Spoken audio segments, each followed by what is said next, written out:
Welcome to another episode of eThekwini News in 60 seconds, your weekly roundup of municipal news that matters. eThekwini Municipality Mayor Councillor Cyril Xaba handed over 48 community residential units in KwaMakhutha, bringing hope to hundreds of members of the community.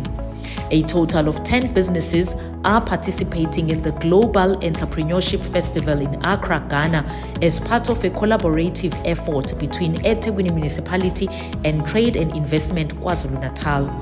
The Anti-Fraud and Corruption Seminar was a success, with delegates calling for a multi-pronged approach to cap fraud and corruption to achieve clean and accountable governance. Durban will be a hive of activity as local football team AmaZulu take on Siwelele FC at the iconic Moses Mabhida Stadium. That's it for this episode. Catch you next week.